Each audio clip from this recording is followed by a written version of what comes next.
حضرت ابن الجوزی رحمۃ اللہ علیہ فرماتے ہیں کہ ایک درویش تھے، حضرت ابو ہاشم ان کا نام تھا. کہتے ہیں بڑی مجبوری تھی، مجھے کہیں جانا تھا تو کشتی نہیں مل رہی تھی.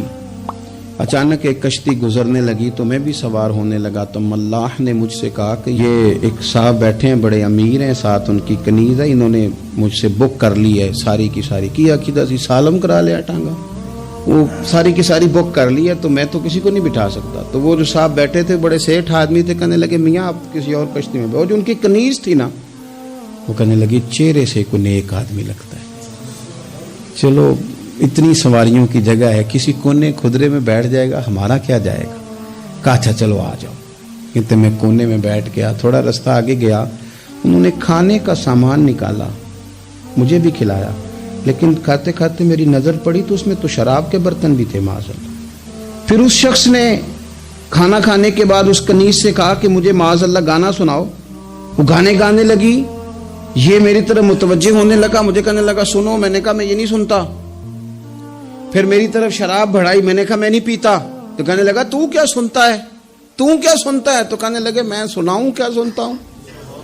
کہا سنائیے. فرماتے میں نے قرآن پاک پڑھنا شروع کر دیا.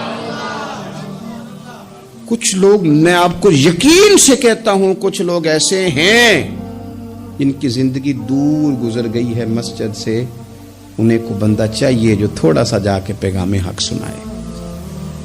یعنی ان کو پتہ ہی نہیں ہے کہ دین میٹھا کتنا ہے، حسین کتنا ہے، قرآن میں چاشنی کتنی، سرکار کی تعریف کا، نعت خوانی کا رنگ کتنا شاندار ہے. میرا یہ ماننا ہے کہ جسے رب رسول کے رنگوں کی خوشبو کا پتہ چل گیا نا، پھر دنیا کا کوئی اور رنگ اسے اپنی طرف مائل کر ہی نہیں سکتا، سوال ہی پیدا نہیں ہوتا. کچھ لوگوں نے سونگا نہیں ہے، آئے نہیں ہیں، قریب نہیں آئے. تو شیخ ابو ہاشم کہتے ہیں مجھے کہنے لگا سناؤ نا. امیر آدمی تھا، کبھی اس طرف گیا ہی نہیں تھا. ڈھیروں لوگ ہیں جو نہیں مسجد جاتے. الہاکم التکاثر حتی زرتم المقابر. اللہ فرماتے ہیں کہ تمہیں دولت کی ہرس نے اتنا عجیب الجھا دیا کہ قبروں تک پہنچ گئے تم. بہت سارے لوگ ہیں قبر میں چلے جاتے ہیں، مسجد میں نہیں آتے. تو کہتے ہیں میں نے اسے چند آیتیں سنائی، اس کی تو کیفیت ہی بدل گئی. کہنے لگا مولانا زندگی بڑی گناہوں میں گزری ہے، اب توبہ کر لوں تو مالک معاف کر دے گا.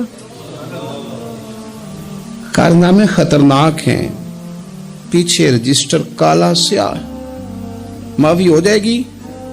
دولت بڑی تھی تو پھر ہم نے بھی شراب کباب شباب میں اڑا دی ساری، معاف کر دے گا. تو کہتے ہیں میں نے کہا ہو بندے کے آنے کی دیر ہے، اس کی رحمت تو فوراً ہی قبول کر لیتی ہے. ویسے بھی عدل کریں تے تھر تھر کمبن، اونچیاں شانہ والے تجھے فضل کریں تے پھر تے بخشے جامن میرے جے منہ کالے. کہتے اس نے اس کنیز کو آزاد کیا، دولت اللہ کی راہ میں خیرات کی، 40 سال میرے ساتھ رہا.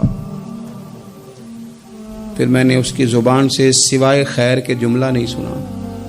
ایک کی بات کرتا تھا، کہتا تھا شیخ کاش آپ مجھے تھوڑا پہلے مل جاتے، زندگی سے یہ گلہ ہے کہ تو ذرا دیر سے ملا ہے. پہلے مل جاتے نا تو شاید میری زندگی کچھ اور دن بن جاتے، تھوڑی دیر اللہ والے کی صحبت.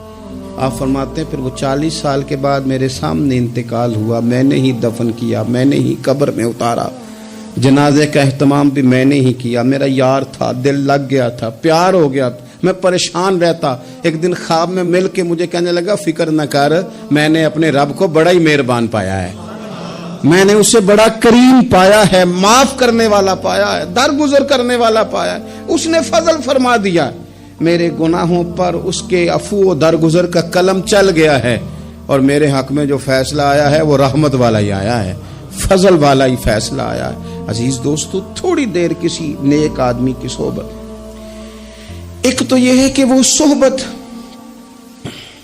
تقوی کی طرف مائل کرے گی.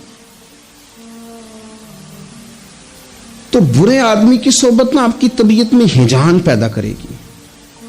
ہجان وہ لوگ ہی ہوتے ہیں جو مل کے کہتے ہیں چھوڑ ساری دنیا داری ہے، پیسے ہوں تو سارے ٹھیک ہیں. یہ لوگ ہی ہیں جو یہ سبق بھی پڑھاتے ہیں. وہ لوگ ہی ہیں وہ کہتے ہیں چھوڑ یار، کون سے درویش، کون سے مولوی، کون سے دیندار، سب اسی طرح کے ہی ہیں. یہ لوگ ہی ہیں جو کہتے ہیں چھوڑو میاں تم کس چکر میں پڑ گئے، ابھی تو اتنی عمر پڑی ہے. یہ سب چیزیں ہیں.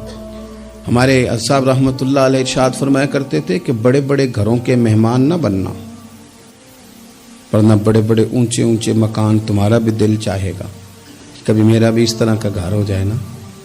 بڑے بڑے اونچے اونچے منصب دار لوگوں کے پاس نہ جانا، ورنہ تمہارا خیال بڑھے گا۔ دعوت کے لیے جانا، پیغام حق کے لیے جانا، وہ معاملہ ایک الگ ہے، لیکن اس شوق سے جانا کہ یہ بڑا آدمی ہے، فرمایا تمہارے لیے مشکل ہو جائے گی۔ تمہارا دل کہے گا کہ تو اتنے بڑے گھر میں کیوں نہیں رہ سکتا۔ اور پھر میں نے یہ بھی دیکھا ہے کہ بڑے بڑے خیر والے لوگ تھے لیکن صحبت بری مل گئی، لوگ نہیں ٹھیک مل سکے، مشیر نہیں ٹھیک مل سکے، معاونین نہیں ٹھیک مل سکے، رستے میں رہ